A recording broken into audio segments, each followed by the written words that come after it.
Roll the music. Roll the music.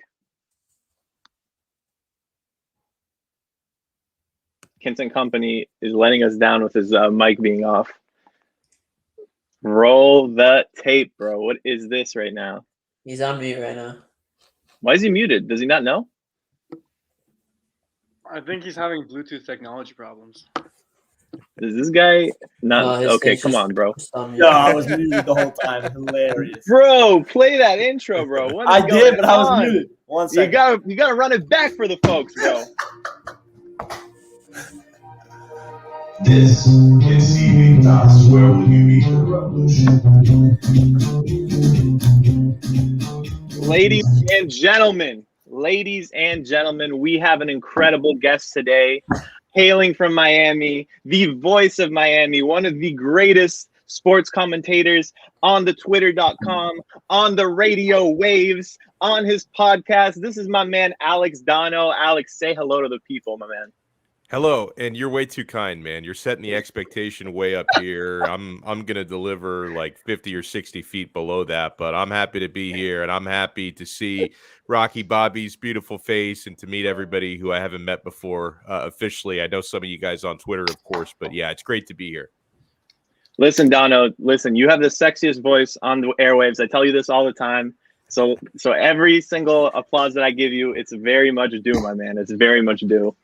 But listen, guys, we've got an incredible show for you today. You know, Donno is a brilliant media personality. He's also into crypto. He's into football. So he touches all the bases. So everybody's going to really enjoy this one today. And I know it.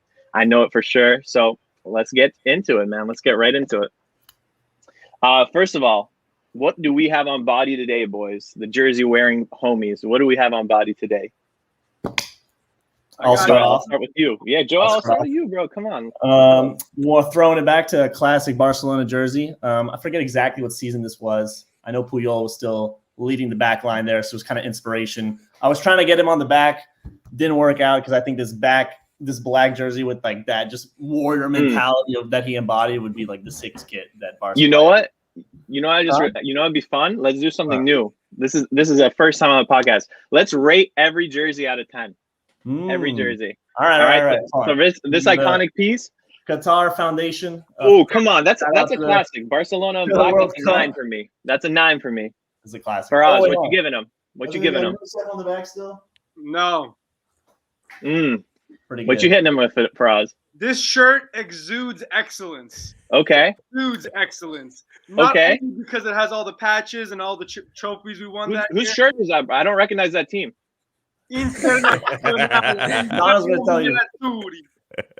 But what makes it over the top, what makes it a 10 is that it was Capitano's last year. Woo! That's a 10. I'm not even a fan, and I'm applauding that one. That's a beauty right there. Donno, I see you got some masterpieces behind you. Is that a Barella kit I see? Yes, I do have a Barella kit, and the other one, it is nameless, but the you can't see it so well, but that's like vintage 90s Umbro kit. That was before even the Nike. I think. The Umbro ones are crazy. Right. I think you're right. And that was one that fit me when I was about like 14, I think, something like that when I got that jersey. So it doesn't fit me today the way that it used to, so I just put it in the display back there. Love it, though. That's beautiful. And listen, Faraz, in the mantelpiece in the back. So Faraz, we're giving that a 10, bro, because I didn't give you the number rating. That's a 10 for the Zanetti jersey. Barella back there, Donno, that's a Scudetto winning jersey right there. So that's a 10 as well. You know what's going on.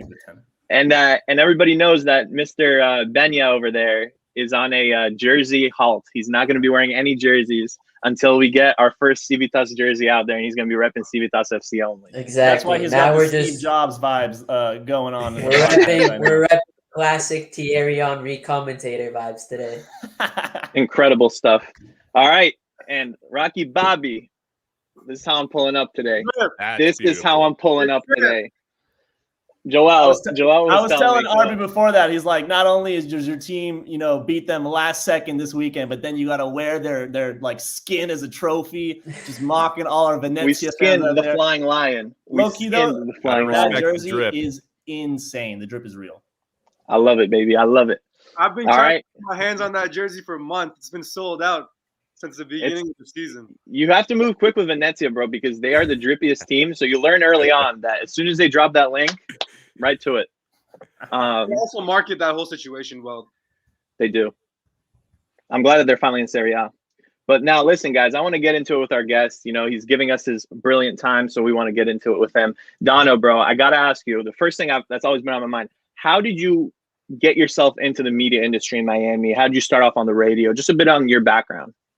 Yeah, so when I was growing up, once I got to be about high school age, like I started to appreciate not only watching sports and a lot of American sports. I watched soccer/football, calcio as well, but I was really into American sports. And so like I found out, hey, there's this thing called sports radio where there's actually these usually overweight middle-aged men who talk about it all day. You know, you listen to it to and from driving to school and all that. So I really enjoyed it. And I thought, hey, maybe I can try to do this. And so I started when I was in college. I did a couple of internships, and I was able to work my way up. So, and the business has changed a lot. I mean, like, you know, I do a lot of streaming now. What you guys are doing, this is the future, right? Like I still do some stuff on AM radio, but that used to be like a multi-billion-dollar business back then. And now they've got competition, right? People are streaming now. So yeah, you gotta have your hands in all of that. Otherwise, you're gonna be left behind.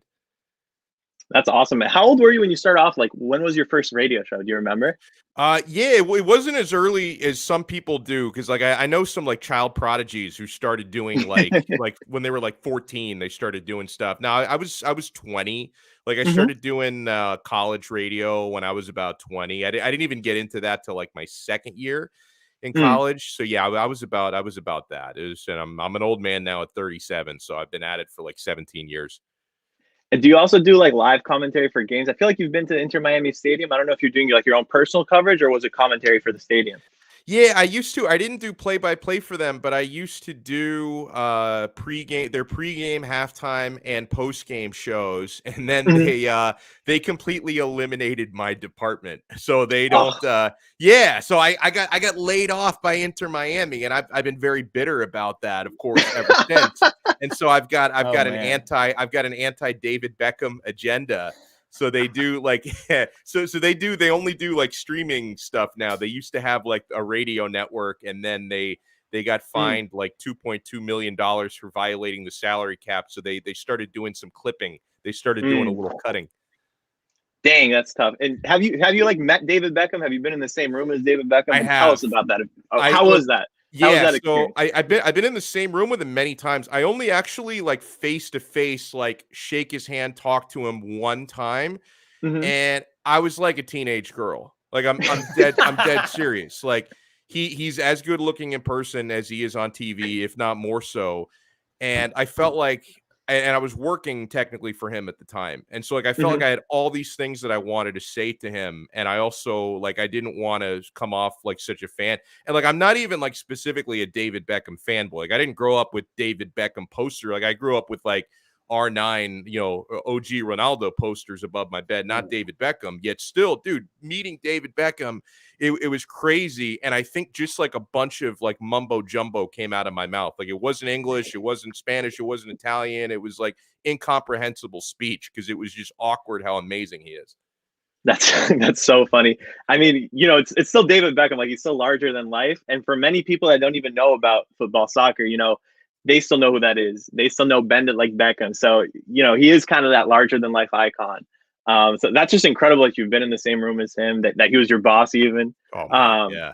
But that's so cool. I know Joel felt the same way when he met Leo Messi too. When who did? When Joel met Leo Messi, he felt the same. Did you meet Messi? Did you actually meet Messi? I have a cool story about that. So my family always, you know, take vacations in Spain, in the island of Ibiza. Like it's just what we did for family trips. And one time we were out on the beach, and I saw this man running around and like doing little workouts, and I was like, wait a minute, like he looks super familiar. And he had just gotten tatted up at that point, and so I recognized the tat on his leg, and I was like, holy crap, like that's Lionel Messi. So I ran up to him. I was like a freshman in high school at the time, I think. And I ran up to him. I only had like a little volleyball, and I found a Sharpie, and he signed it for me.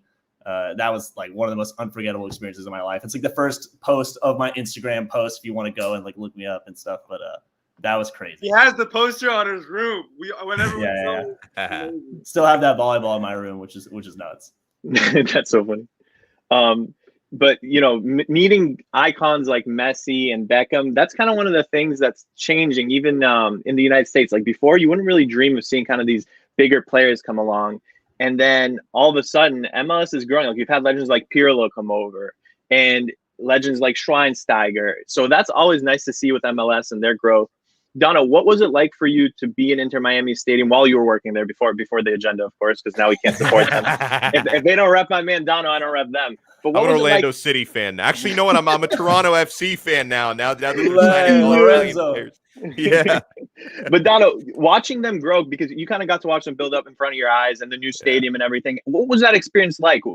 Was it incredible? How did you feel seeing everything built out? No, it really was, because I was on I was on the team broadcast literally when they won their first game, right? Mm-hmm. Like I wasn't there, because when they scored their first goal as a team was a road game. I didn't travel with the team, so I wasn't there, but I was there for the first win in team history. I was there for a lot of the firsts. So it's nice to kind of sit back and actually digest the fact that you're watching history, right? It's going to be a trivia question someday. If that franchise is around for decades, even centuries, that someday, hey, do you remember their first victory, which was a 3-2 win against Orlando City in their inaugural season? Yeah, I was there. And even though this was the timing for that team starting sucked, because their first season was when the pandemic blew up, right? So their first several home games, there were literally no fans allowed, but there were some staff members and stuff in the stadium, and there were supporters groups that they weren't allowed in the stadium, but there were hundreds of people outside the stadium, like kind of watching it through the cracks between the grandstands, and you could hear them going crazy, and they're setting off like smoke bombs and little fireworks out there. And then everybody was honking their horns when they were leaving the stadium. So even though like you couldn't actually have a full crowd, it was really cool. And yeah, man, that agenda aside, that team, they got a long way to go. They had an 11th place finish in the conference last year. But there's a lot of talent. I mean, South Florida, there's more soccer talent than you would think. Exactly. People think of it as like a baseball city and a basketball city. There's a big time South American influence, and there's starting to be some good academies propping up, like the Inter Miami Academy is doing good things. And I see like academies from European clubs popping up. Like I think there's a Borussia Dortmund Academy. I'm not sure if there still is. There used to be a PSG Academy in Miami. It might still be there, but yeah, I mean, people are starting. I think there's also a Real Madrid one too, if I'm not mistaken. Yeah, actually, I think you're right about that. They hosted El Clasico there. Yeah, Miami, because that community is just obsessed with footy, just like we are. Yeah, that's why I was surprised that Miami was one of the last major cities to really get an MLS franchise, because I feel like South Florida for sure. Everyone. Well, and part of the reason why it happened like that is because we're not like a very unified city, right? Because people don't necessarily get together to support a local team, but there are a ton of Argentinians here, a ton of Colombians, etc. Like some of the big, a lot of Brazilians, right? So it's like whenever they do international friendlies here, like if the Brazilian national team comes to town, or like El Clasico was gigantic, everybody's going to show up for that.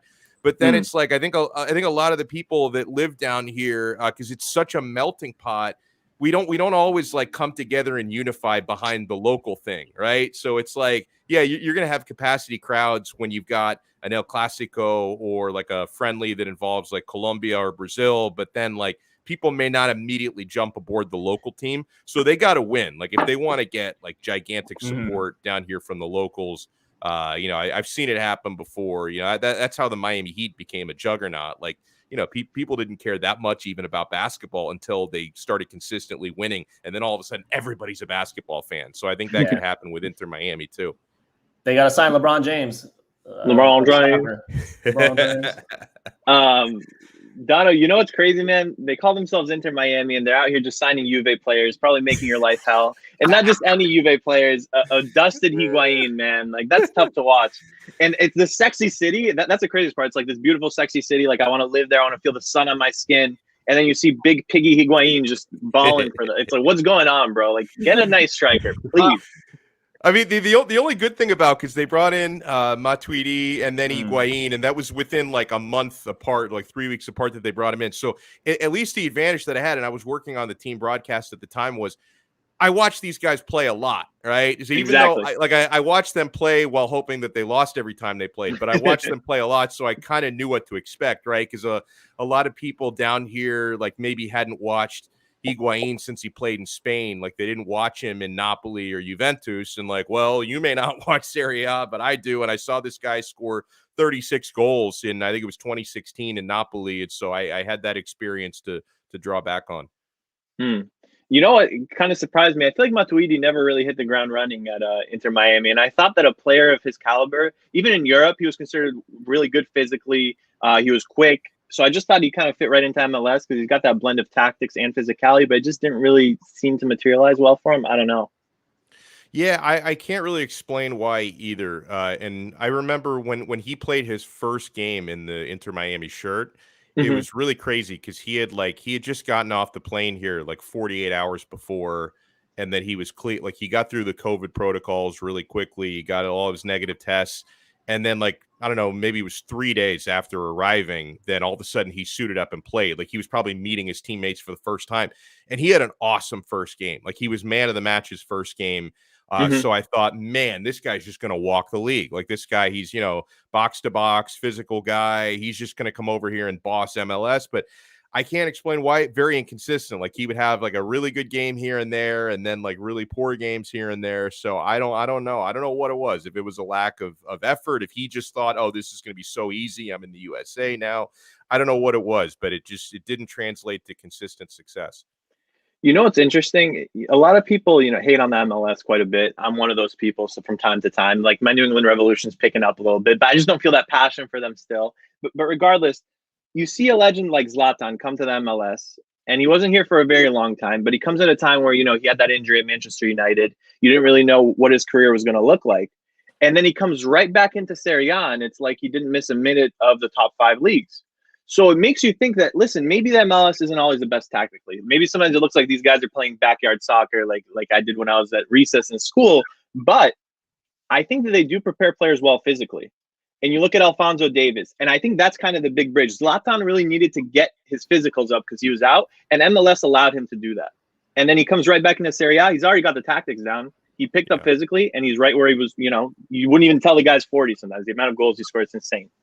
Zlatan is a marvel, though. I don't know if I agree, man. I think the players you've named, they just have this unique talent and ability that makes them shine wherever they go, whether that's Zlatan, whether that's Alphonso Davies, whoever, whether that's David Beckham, Thierry Henry, Pirlo when they came. MLS might prepare you physically, but skill-wise, nothing close to Europe. I was watching the playoffs this past year, and it's just visibly different. Yeah. The skill, the tactics, everything. The defending, I think, is The defending is atrocious. Non-existent. The defending. Yeah, exactly. I just think it's different. Like it's one of those things. Like certain players will come over from Europe, like one of the top 5 leagues, and you'll just say, oh, hey, like this guy. Oh, if he scored 17 goals last year in like the Bundesliga, he's going to score 40 goals in MLS. And then they come over and they score 11, 12 goals. You're like, what happened? I just think it's so different. It's an adjustment, and it's an adjustment for managers too. Like you could have managers with European experience that can't really adapt their tactics to MLS. So the skill level is definitely lower, 100%, right? There's no arguing that. But the league is so different that you do have to, I think, adjust tactically. You deal more with speed than technique in that league, I think. And Donno, I got to ask you, because we know you love your Bitcoin, my man. We know you love your Bitcoin. So I have to ask you, what got you kind of into the crypto atmosphere? What made you believe in Bitcoin specifically? Yeah, what made me believe in it? Like probably a lot of people, I started hearing people talking about Bitcoin long before I even knew that there were other crypto projects, right? Because people have been talking about Bitcoin for years. And I think maybe I first heard the term maybe like 2013 or 2014, but I just thought this is just for computer nerds, like, which I'm not. Like I can barely turn my computer on. Like I'm never going to understand this. This seems like a fad. Years ago, there was this whole thing about that Mt. Gox hack where a lot of people lost their money. And then to someone like me who didn't understand crypto at that time, the way the media covered that was, hey, this is a scam. If you invest in this, you lose all your money. So I just forgot about it for years. I did know a couple of people who were more technically savvy than me, who were around like 2014, 2015, actually did make money through Bitcoin. I just didn't think I was the type of person who could invest in it. So you fast forward to when I got into it, was December of 2020.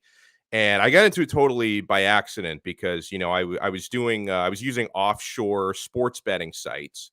And anybody who uses those knows that there are other ways to take your money out of there, but the only way to take your money out of there without paying fees is to deposit it into crypto. And I had even ignored that a few times. I'd made a couple of withdrawals, paying these ridiculous like 20% fees or whatever it was. And then eventually someone was like, hey, it's really easy. You set up a Bitcoin wallet and you take it out with no fees. So I finally got around to doing it on one of the major exchanges. It only took me like 15, 20 minutes to set up the account and then transfer the crypto. And the timing of it, because when I was doing this, I didn't think I'm going to invest in this. I just thought I'm going to get my money out. I'm going to transfer it to my bank account. And that's it. Right. So this happened to be, I don't remember the exact date of it, but it happened to be when there was like at the end of 2020, there was a huge pump going on. Right. So I take like $300 out of this gambling site and deposit it into Bitcoin. And like when you do that, you can't I don't think you can't cash it out for a while. It has to 24 hours or something.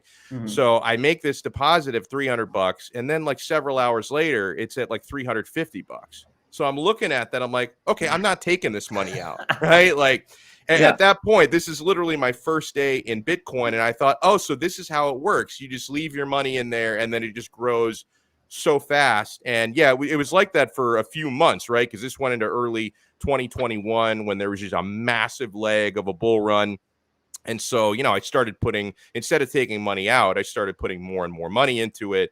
And I didn't really do research on anything else for a few months. So I was only into Bitcoin probably until like February, March. And then I started to read about Ethereum and Cardano and Solana. And I had a few really annoying friends who kept telling me to buy Dogecoin. And I resisted that for a long time. So yeah, so eventually most of what I have in there, most of it is in Bitcoin. And then the next highest in my portfolio is Ethereum. But I started spreading it out. I don't go too crazy. Like I was talking about this with Rocky the other day. I don't go too crazy with like the smaller alts. I know that some people, they find these low market altcoins and, it's like, oh, you buy like $20 worth and then it goes up like 8 million%. And like, I've never really been too ahead of the curve on it, but yeah, no, I discovered it completely by accident. And then I was like, you know what, this is a lot better than having a savings account where your APY is like 0.15%. Like I'll take my chances with a volatile crypto market over that. Yeah.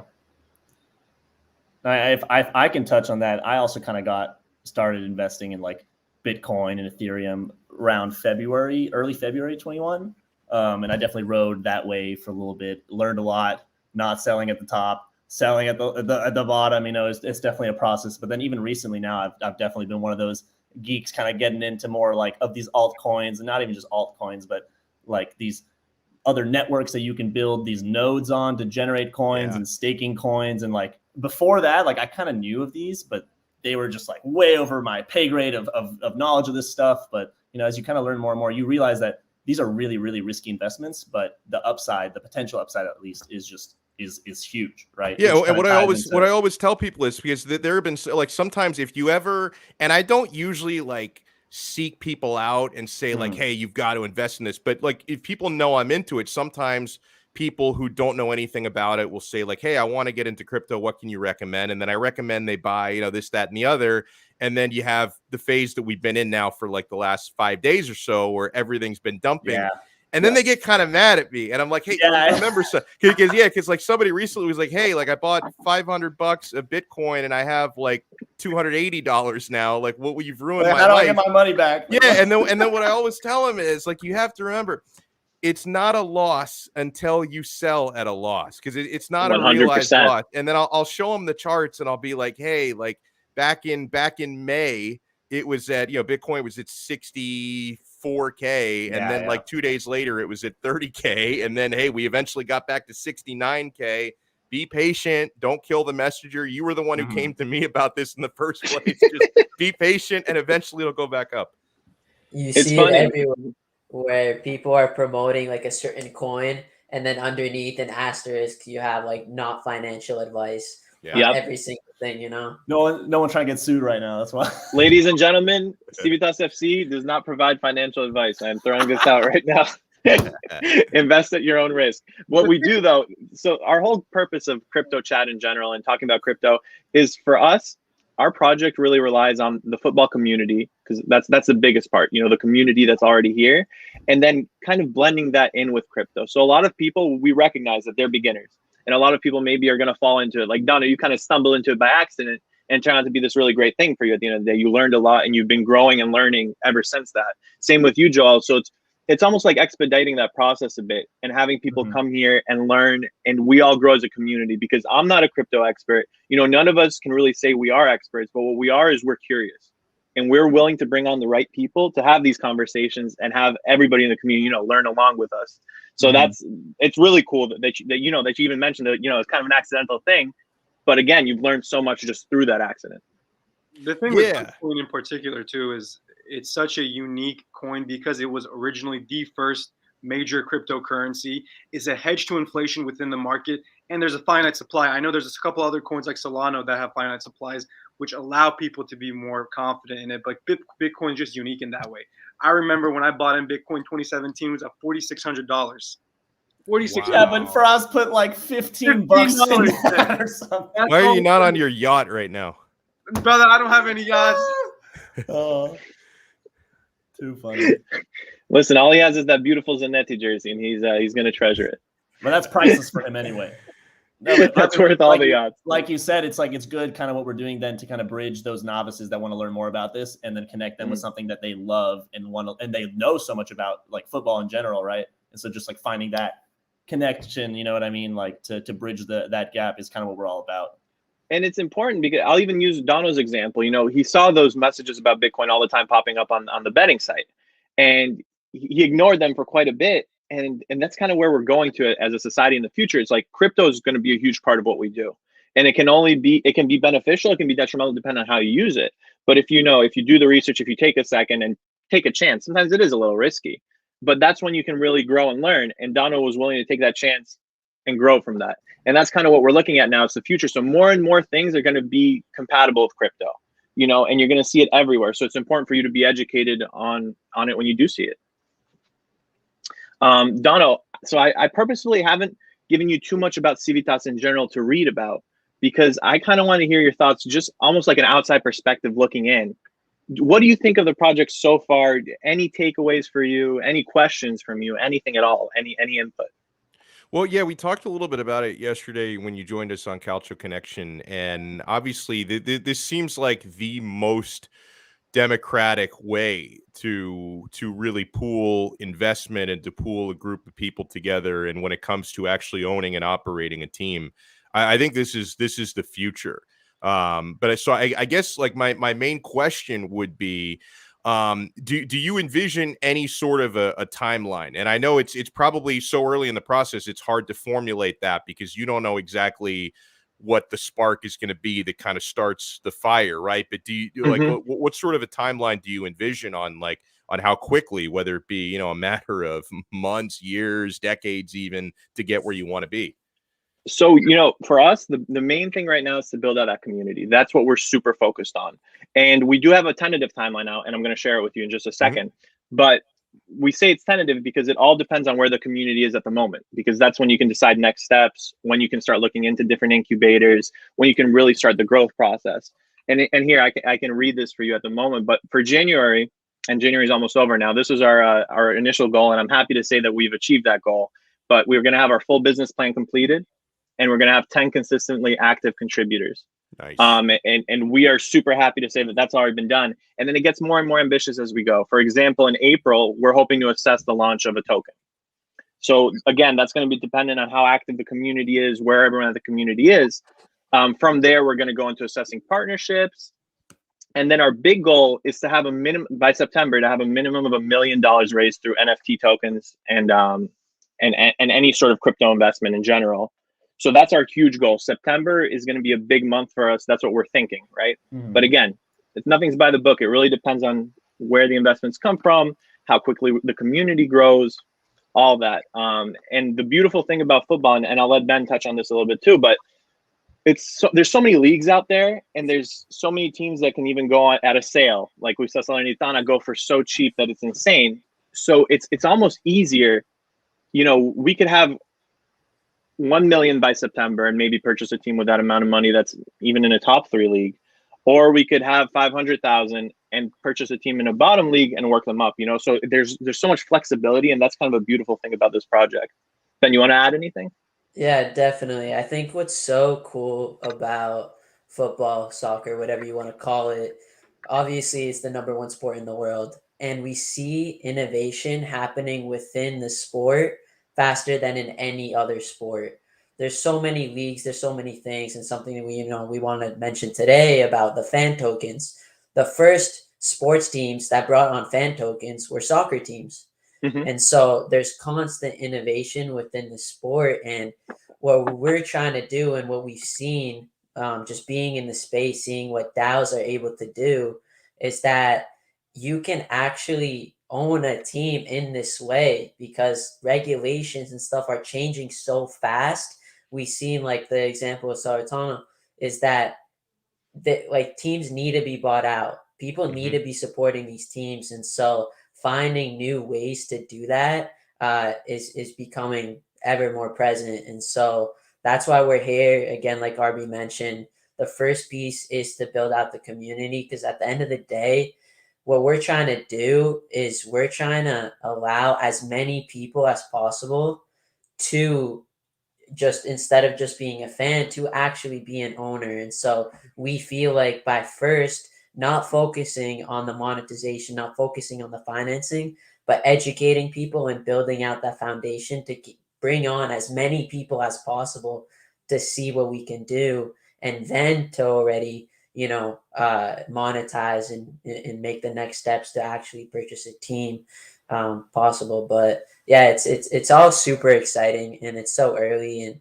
again, because the space is changing so fast, we just read an article the other day posted by this guy from Switzerland. He believes that in 36 months, a sports franchise will be owned by a DAO. So it's going to happen really, really fast. The pace Spoken that like a true visionary, Mr. Jobs. Well done. The pace that we're doing athletics are melding together is insane too. I mean, on our first episode, we shared the story of Peter McCormack, who purchased Bedford FC in the 10th division of English football and is completely using Bitcoin as the commercial driver and as the financial driver of the team. I didn't know that. Wow. So, yeah. Last week in our episode, we shared the story of WAGMI United, another organization that's trying to raise revenue through NFTs to purchase a club, even though they're a select group of people. Donno, how would you feel if your checks were paid out by Mr. David Beckham in Bitcoin back in the day? Would you have been happy about that? Oh man. Well, if it was before I understood Bitcoin, I'd be like, well, what is this, monopoly money? but no, if that were to happen within the last 13, 14 months, whatever it's been, yeah, I would love it. And I love, by the way, when RB described like how the process may go, that's one of the amazing things about this sport is that you can't buy like an NBA team or an NFL team that way, right? Whereas in football, soccer, you can invest in a team in a lower division and you can grow as they grow and you can grow them and then they can become a powerhouse. So it really is, like, in that sense, it's the most democratic sport out there. It's almost even better to footy. Donno, what's that? What got you into footy, Donno? Is that your first love, or was another sport your first love? Yeah, it was my first love because my father grew up in Milano, big interista, and he came over here. I was born and raised over here, but he carried his Inter love overseas, and so he got me. I think I started caring about the Italian national team first, and then I'm like, oh, so there's other teams that play. There's club games too. So then I started getting into Inter, and then. This was the early 90s. And then in like the mid 90s, I cooled off on it a little bit. And I started getting into like pro wrestling, which is a gigantic time wormhole. Like you're just going to once you start getting into that nonsense. And then I kind of circled back around to it like in the late 90s. And so with phenomenal and stuff. Yeah. You got attracted back to that. I always say this. Serie A has been the best league in the world from 1970 all the way to early 2000s. And then once Calciopoli hit, Yeah. Premier League kind of took over. Mm. Yeah, it's true. That's true. And just the whole Premier League marketing, right? Because it wasn't even the Premier League. Like, it used to be just like the top flight, and then they just decided, like, hey, this is the Premier League in the entire world. And the people are like, well, if they say it, it must be true. And then it kind of became a self-fulfilling prophecy. So their marketing department has always been tremendous. Oh man, Serie A's marketing needs work, man. Every single, just so many mistakes. It's like, what are these guys doing? Do these guys not have like marketing classes in Italy? I don't know what's going on, man. But I don't know. Outrageous. I don't know if it's the same to you guys, but I've always said this, and I feel like one of the greatest appeals to watching the Premier League is, like, for me, like, Premier League is above all. Like, that's my favorite league to watch. Like, I'll watch everything else, but that is what I'll get up at 6:30 a.m. to watch, like, Burnley play Leeds. It doesn't matter. But is the camera angles of, like, every game. It's just so much more appealing. I don't know. And, like, the stadiums not having tracks around them and everything. I feel like that really draws to, like, just like an audience that's not even necessarily into the sport, but they're just like, oh, that just looks more visually appealing if you don't take anything else into account. That's on the TV companies that also stream it. Personally, it turns me off. It's too cookie cutter. It's too basic. I don't enjoy that.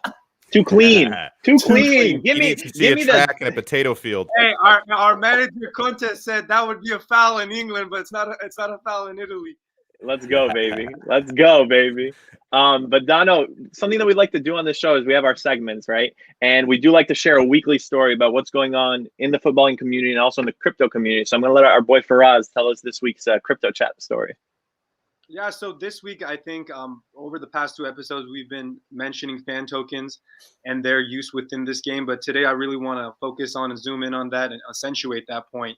What fan tokens are digital assets provided by these sports clubs as a way to engage or increase fan engagement, and also to have some sort of essential ownership within your club. Now, that could come with voting rights, which are pretty unclear as of now. Like, I don't think whoever has a PSG token, my guy Ben over here can talk more about that, but I don't think he has a voting right. But Ben, what color are you making the PSG bus, bro? What color are you making the PSG bus? That's about all they Maybe green. I'm thinking green and yellow. Lime green. I remember Ben went up to me when Messi signed. He was like, "Let's go, my coin, my PSG coin." Just on the news, I timed it perfectly. It went up like 3x, sold it right away. Wow, that's awesome. Made that's like incredible. Or like what? That's a great point. The way fans who purchase these fan tokens are treating these are as a form of asset, and they're trying to make money off of it. It's not a sense of loyalty, and it's not something you're going to hold on to. And another problem is the fact that the clubs are essentially monetizing this all for themselves. Like, they control the market. They have almost 80% of that cap. There's a $1.9 billion cap of these fan tokens right now in the market. I think 24 different clubs have these fan tokens available, but only $370 million of that is, being provided in the market. And Manchester City, what they did recently, they flooded the market, reduced their fan token price heavily, and they paid the price because not a lot of people buy it. And it's a supply-demand issue. But they increased the supply. There wasn't that much demand for it because fans are not that engaged right now in this, and they don't know how to buy it and how they can move forward with it. So it's a unique system. Man, listen. If Inter's taking 80% of that revenue, I'm gonna be buying some Inter coin just so we can get a player in, man. Come on. Actually, they have the most generated money. They have $150 million. How? Really? I read that stat too. I don't know how Lazio has all this. Who are Lazio's fans that are buying this token? They just brainwashed all their fans to just throw money at them. Is Lotito buying his own coin? I think he is. He probably it's like a money laundering trick. Probably, maybe he doesn't have to pay taxes on it. I don't know. Oh my god! All under Lotito's empire, bro. We need to educate the owners of these clubs, or the hierarchy need to educate their fans in order for these fan tokens to grow. Right. Because, initially, what you need to do is you need to buy a certain cryptocurrency.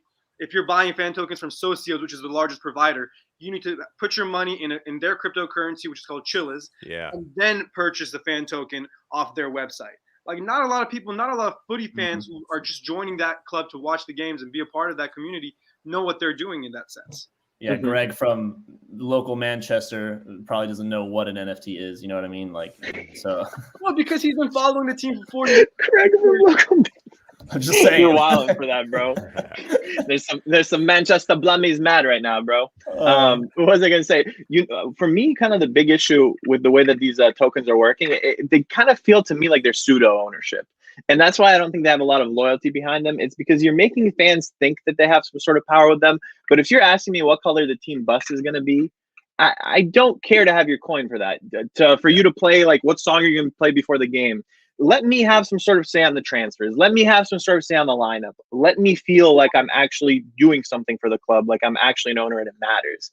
And I think that's kind of the big difference between what Civitas is trying to accomplish and some of the current tokens. Ours is real stake in what's going on. And I kind of gave this example before because, nothing's fully planned out yet in this regard. But say you have a sporting director, say Bepe's on the market, right?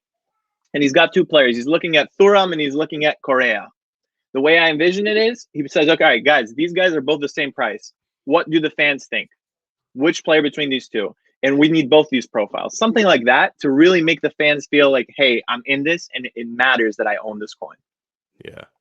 Yeah, no, and like you guys were saying, and I don't own any fan tokens, at least not at the moment. But if I did, I wouldn't really, like you were saying, I wouldn't be interested in what color the team bus is or what songs they're playing. Like if I owned any fan token, I would probably be looking at it the same way that I would look at any other crypto investment. Like, is this going to pump? And if I reach a certain level, I'd probably sell it off. Like I wouldn't, but if I actually had something where I can control or influence, is probably the better word, real decisions. Now we're talking. If I'm not just picking out a lime green bus, if like I actually have some sort of sway in a transfer strategy or some kind of an investment strategy, then yeah, I'm 100% on board with that. 110%. Definitely. I think that you brought up the biggest difference there is what does ownership actually mean? And I keep reiterating this, but ownership to us means two things. It's one, having equity stake in the club, and two, having that actual decision-making ability. And so with these fan tokens, like you mentioned, you don't.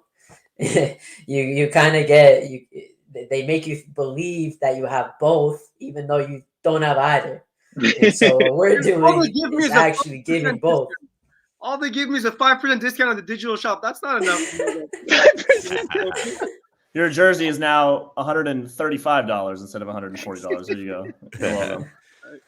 All right, my boy Joel, do you want to do some quick hits around the league? A little bit of footy banter. Sure, why not? Why not? All some right. banter. Well, there was, every week. That's what's so great about this sport is like there's never really an off season. Like sometimes in the summers it sucks, but there's always something going on. You know what I mean? So let's break it down. January, before it really closes on us, we got some insane transfers going in, and I want to touch on you guys because we have 3 Interistas in this group. Gosens to Inter. I thought that was a crazy transfer. Literally didn't hear about it until last night. How you guys feeling about that? Well, I'll start. It came out of nowhere, right? And we were talking about this on our show last night that, all we kept hearing about throughout the day was Vlahovic to Juventus, which is obviously a massive, massive transfer. And then just out of nowhere, it's like, oh, and by the way, Gosens is about to sign with Inter. Like, what? First of all, I think it's a bargain what they're purchasing him for. It was initially reported to be, an obligation on the loan of about $22 million. I think it's a little bit higher than that. I was reading $25 million today, which is, when you're talking about something that big, that's chunk change. It's still, to me, a tremendous bargain. Maybe the bargain came because he's not been healthy this season, but I think he would fit perfectly as a left wing back in Inzaghi's 3-5-2 formation.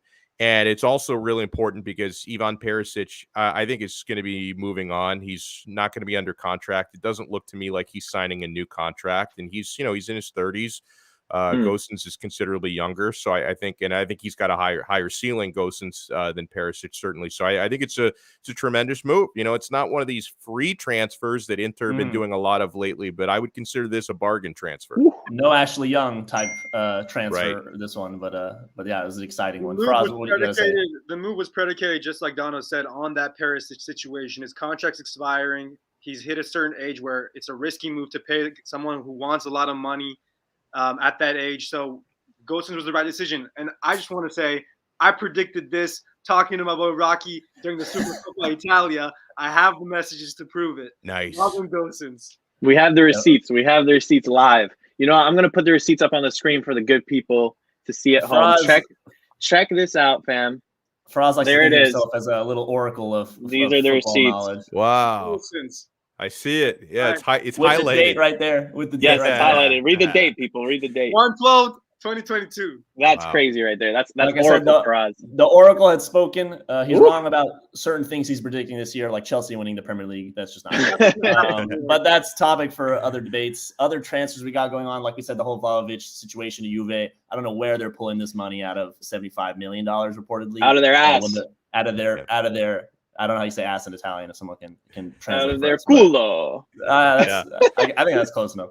But that's crazy. I mean, it's just like another Fiorentina, another big runner in Serie A going to arguably the best side in the league. I mean, maybe not this season. That's why they're really going after him. But what did you guys think of this move also? I'm clapping. And you know who I'm clapping for? I'm clapping for Fiorentina because they fleeced Juventus. They humiliated Juventus with this deal. People are making fun of Fiorentina saying, you know, they've sold Bernardeschi, they've sold Chiesa, they sold Vlahovic. My response to that is Baggio back in the day. Baggio. But my response just for the recent ones, what has Bernardeschi done at Juve? What has Chiesa done at Juve? Chiesa's been immaculate for the Italian national team, not done much for Juve.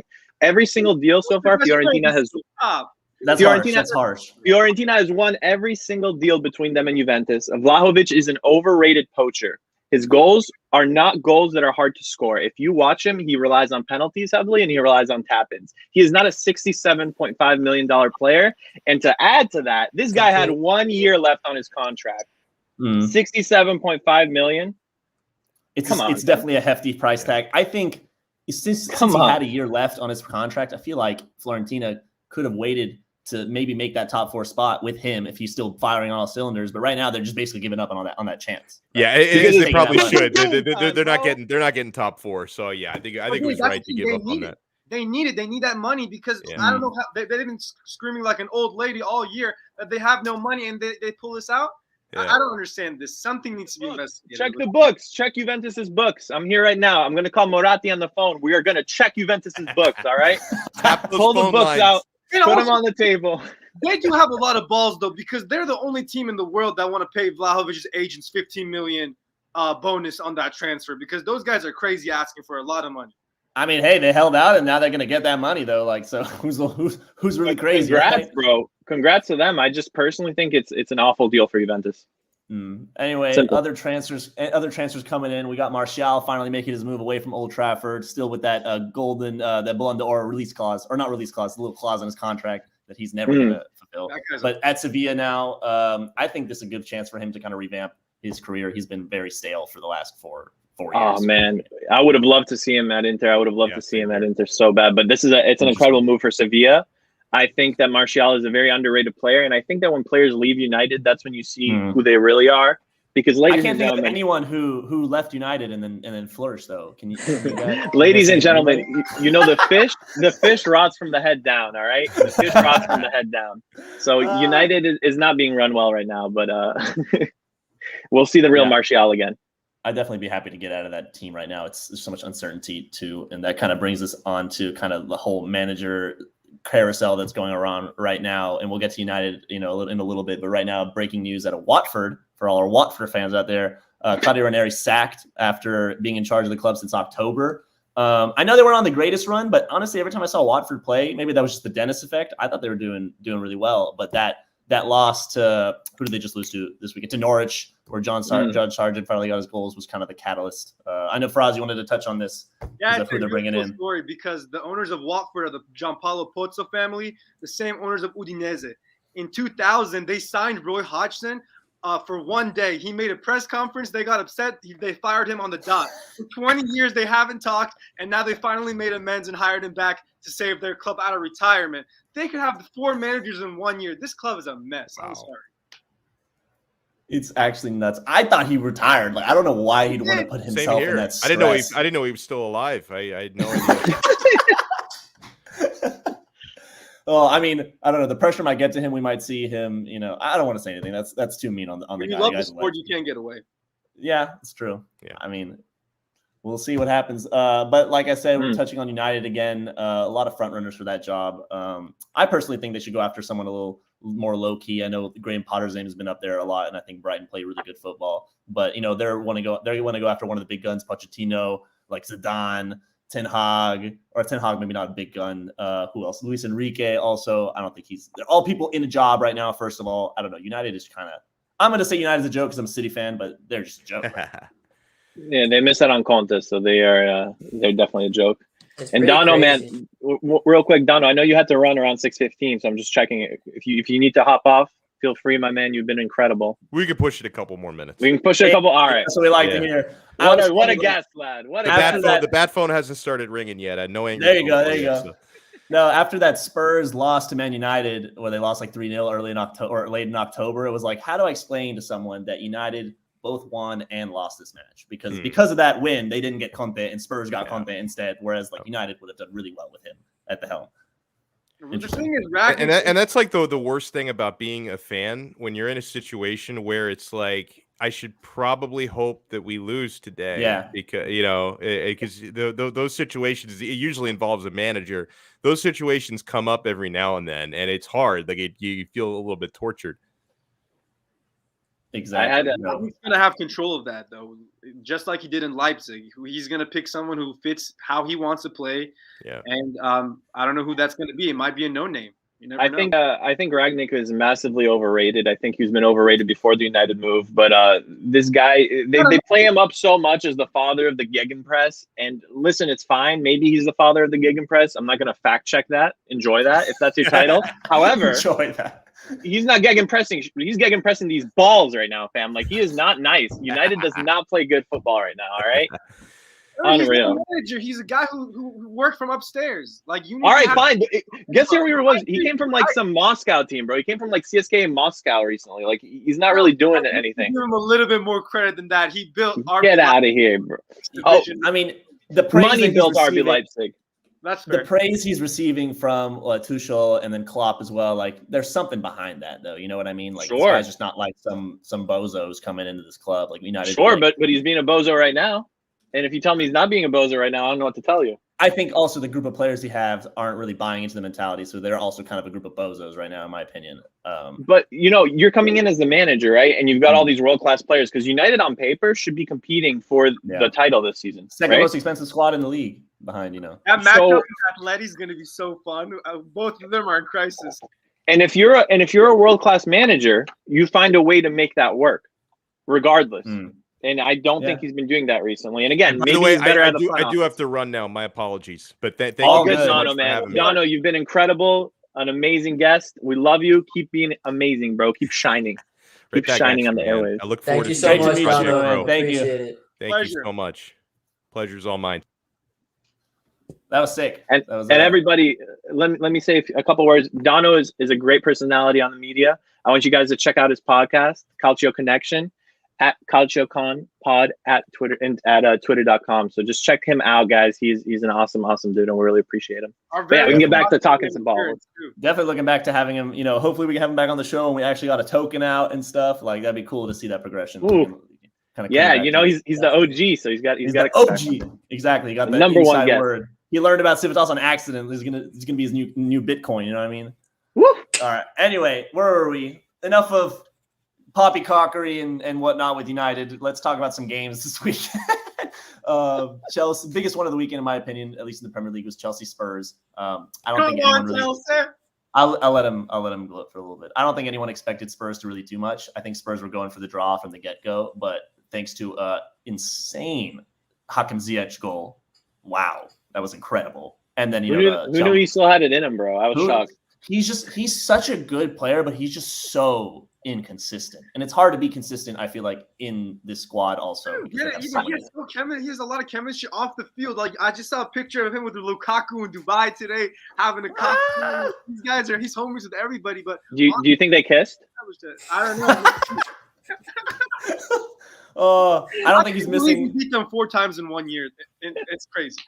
I don't think he's missing being not on that Moroccan team, even though they're still, flying high with those Achraf Hakimi goals. But I guess we'll get to that. I think. Wait, one second on Ziyech though. He was so nice on Ajax. He's such a technical baller, and I feel like maybe the Premier League doesn't do him any favors. Maybe he's kind of mismatched there all the time. But you see, when he gets that space, he's still got that magic in his foot. He can make something happen. So I think he'd definitely do better in another league, like La Liga, or you know what I mean. Like I don't know. I think the Premier got to shine though. You got to be really, really on it all the time. There's no A bars. You know what I mean? As people like to say. Other than that, let's see. I feel like the other biggest controversy or talking point in terms of games in the Premier League was Everton versus Villa, especially with Luca Digne back at Merseyside. And after he assisted that goal for the Buendia, there was this whole thing with lighters being thrown at him, hit in the face. He's like rolling around, him and Matty Cash, I remember. Also in the Chelsea game, they were throwing bottles and lighters at Rudiger, who was kind of laughing him off. That's not cool, in my opinion. Like, I get people are upset, like when someone scores on you. In Rudiger's case, like no one even scored against him. They were just throwing at him. What do you guys think of that? I love Rudiger. What a guy. A quick note, though, watching that Everton Aston Villa game, I saw Mina, Digne, Andre Gomes, and who am I missing? Another player, Coutinho. Barcelona. That sparked me to write this week's daily blog post. That one game. And tell the people a little bit about that. What have we got going on with the blogs? Yeah. I was about to say, plug it in. We're gonna start a weekly blog post. We're gonna choose a topic, or I'm gonna, whoever's writing it is gonna choose a topic and write a nice in-depth article about the situation. And this week, watching that game, the Barcelona mishap and their problems sparked me to write a whole article on their financial mismanagement and their transfer mismanagement over the past 4 or 5 years, which led to their downfall of today. And guys, who knows? For us, I think that is an amazing story. And I wanted to mention it earlier, but I feel like a lot of clubs, speaking of Man United, even my Gunners, like a lot of these clubs that a decade ago were world-class teams have dropped off significantly. I think Inter and AC Milan were the pioneers of falling off. Nobody fell harder than the two Milan clubs, and it hurt the league. You saw Serie A get really damaged by that, and I think La Liga is going to get very damaged by not just it's tough because the downfall of Barcelona really coincides with Ronaldo and Messi leaving La Liga all at the same time, and I think that's the perfect potion for teams to start falling off and a league to even be very damaged by that. Unlike even Serie A, in my opinion, I feel like there were no clubs that really broke out of that mold. I mean, correct me if I'm wrong. You guys are definitely more experts in the Serie A, but I feel like there were no teams that really broke out of that mold to keep the Serie A elevated. Whereas in La Liga, now you have, like Sevilla coming in. They're really hot in the title race right now. Sociedad's doing well. Atletico's still there, even though they're not having a good season. I feel like there's still teams to carry that league. Even obviously it definitely took a hit with Messi and Ronaldo leaving and Barca's financial woes and all that shit. But I feel like Juve stepped up in 2012. They held the mantle, and then it was. But they were kind of there already. Roma and Napoli were trying to push Juve. That's the thing. Roma and Napoli trying to push Juve, but at the end of the day, these two teams, they don't have that edge where it's called that winning mentality. You know what I mean? And Inter and AC Milan were missing that for a long time too. I think AC Milan's still missing it to a large extent, but Conte came in and he turned Inter into champions again. But you have to remember your history. And for these teams, you don't really think about it too much. But winning once, you start building off that. You start feeling that you want to win more and more and more. And it's just, it all grows that way. But to your point, nobody stepped up enough. Like Napoli and Roma were trying to push Juventus. They couldn't do it, though. They couldn't compete. Juve was also in that gap. Like, they didn't win a league title. I think the last time they won was when Calciopoli happened. I think 2004. That's their last title. And then from then on, it was that was stripped. Switching. That was stripped. That title was stripped. Yeah, I know exactly. What does Zlatan say? He was like, those aren't stripped in my opinion because of the blood and sweat and tears I put into that season, all that nonsense. Yeah, he said that, and then he joined. He was the first to run over to Inter, so I don't really want to hear it from Zlatan. I'm with you though, 1,000%. La Liga in the next couple of years is going to fall off.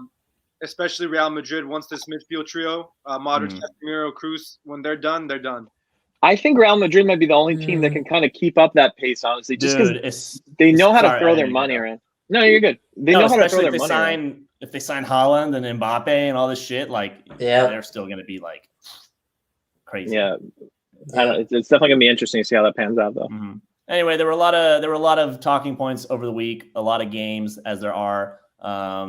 Barca last minute winner, Real Madrid last minute tie against Elche, hilarious. Ben's missing a penalty. A lot of AFCON action as well. Quarterfinals all but set now. We have all those matchups with Ivory Coast losing penalties to Mohamed Salah's Egypt this morning. Check out those highlights if you haven't. It was a good game. But yeah, pretty much it. Wrapping up what's international this week. International this week. Iran and America play tomorrow. Let's go. Okay, no one cares about that unless you're talking about like a proxy war soccer match or something like that. I don't know. But Hey, let's not get political, dog. we always get political. We got Bro, political last time. we had an anti-Albanian agenda last time. They still can't vote. I don't give a We damn. can only talk about our countries though. Yeah, Iranian, can't he's get too Albanian, crazy. so. We play Iraq. We had 10 years of war with them. We better beat their ass. Oh my God, from this guy. This guy's gonna get us canceled, fam. This guy's gonna get us canceled. Let's wrap it up. I would say with Yeah. some Civitas announcements, what's going on, what you want to tell the people, what to look forward to, et cetera, et cetera.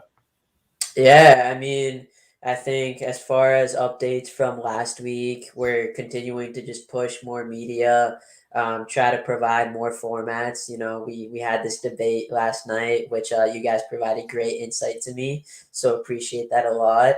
And I definitely think we just gotta mix it up.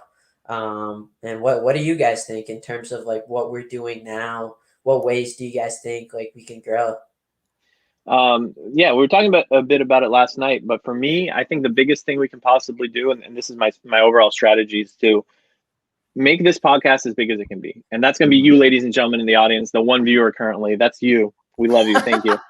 Hi, Mom. Once again. No, but that's you, and that's people like you. We have to really push this podcast to make it as good as we can be, because the internal debate that we were having last night, I'll just let people in on it, because, you know, we are growing publicly, and I think it's cool to be able to have these conversations live too. Definitely. But so we're stuck between two minds. Do we want to separate this podcast into two? Just because that way we can speak about more things, we can get more topics out there, and we can constantly have a podcast out, so to speak. And the footballing world's always changing. There's always news to talk about. Or do we want to stick with this one? And, you know, I'm of the mindset that we stick with one only because I don't want to dilute the audience. You know, I want everybody to be able to push this one podcast, this one project, and make it as big as we can make it.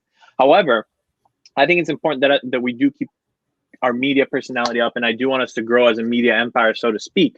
So I believe that if we can sign other podcasts that are already existing, to sort of be sponsored by Civitas, that way their audience hears about us, so we're being exposed to a new crowd while also not diluting our own content. You know, our content is this one a week.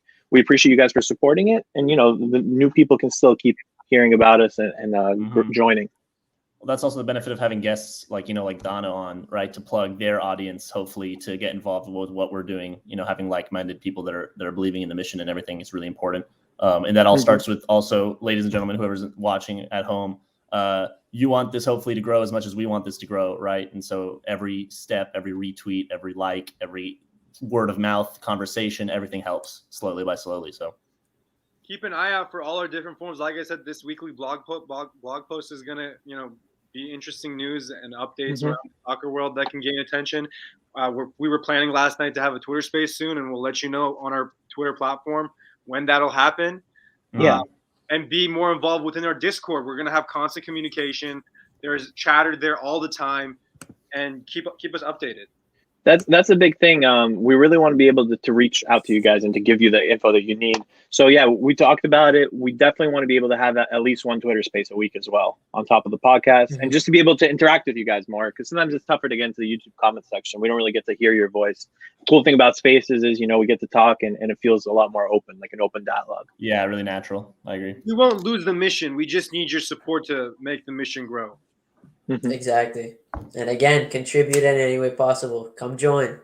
Yeah, Ben, and just speaking about contributions, this week we had the first person ever sign up to do one of these bigger projects for us. So ladies and gentlemen, I'm announcing to you all that we're going to have a new revamped website up soon. So civitasfc.com. Check that out, because like we said, all these forms of media, we're trying to be on every platform. So we have all the links on there: Twitter, Instagram, TikTok, you name it, we got it on there. So be on the lookout for that website. And we really appreciate our boy Ian from Slovenia, the great nation of Slovenia. He's putting in a lot of work, and it's brilliant to see what he comes up with. Shout out. Brilliant. All right, Any last thoughts from the boys, from the panel? Not really. I'm excited to see what more transfers kind of come in last second. International week, my Deadline favorite day? time of the year. Benya? Time to rebuild my fantasy team. That's what. Yo, you're gonna lose so much money in fantasy. I'm just not. Our boy Matias is going to be passing the check along the Faraz right here. And Yeah, I'm gonna be passing the check on to you, my brother. Check it out, pixels out. Oh, you did do me dirty on Arsenal, man. Tough. Tough. so funny. Burnley. So Are you funny. kidding me? Always Burnley, bet- last place always Burnley. bet against Arsenal. That's my. It's crazy. It's crazy that you guys are this into fantasy to me. You know why? We do like the Serie A fantasy group every year, and every year I join it, right? Huh? There is a Serie A fantasy. Yeah, there is, bro. I'll send a link for you. It's nice. That's the thing. The Premier League makes it nice. That's another. Yeah. Ours is Marketing. ours is a little bootleg. It goes back to the marketing. But anyway, my point is, the real G's, they make their team the first week. They look at it here and there. They look at it maybe the second week. By the third week, it's up to God, fam. That team that I put together, they better be winning games. They better not be on red cards because I'm not checking that. I forgot my login. I forgot my goddamn login. And all of a sudden, my team of absolute monsters and goats isn't coming in first place. Are you kidding me, fantasy? There's amateur over here. Amateur fantasy. I'm just busy, bro. I'm too employed for this shit, bro. When you got money on the line, it's different. I'm employed and I'm checking that shit every 10 seconds, bro. How much money you put on the line? How much money you put on the line? We should put 100 in ours. Bro, I'm playing with Italians. These guys are broke. What money are we gonna put on the line? I play with Italians. Fam. Yeah, fun fact: we put all the money. We put all the money in Bitcoin. So we are at a loss right now, but that's fine because that's incredible. That will go up. Bitcoin soon to be Civitas tokens. Woo! Yeah, there you go. All right, that's the vision. Let's wrap it. That was great. Are you sure? Are you sure? Are you sure? Hey, are you sure? Positive. Should I hit this end button right? Should I finish this off right now? Team USA tomorrow plays Honduras. I'm kidding. I am actually about to wrap this up. Yeah. I'm gonna hit the big red button, but before I do, like I said, one last time, check out the new website this week. It's not up yet, but it's gonna be up very, very soon, and we want you guys to see all the links and everything. We're also gonna have a few articles and stuff on there, so you guys can start getting used to the crypto world and learning more about the basics of crypto, because we really want to touch on that too. All right, boys, what an episode. Our first ever guest, Alex Donno, the voice of Miami, and I hope to have him back on sometime. Super great insight about the media world, about crypto, and just him as a person. It's cool to hear his story. All right, signing off. Cheers, everybody. Peace out. Cheers.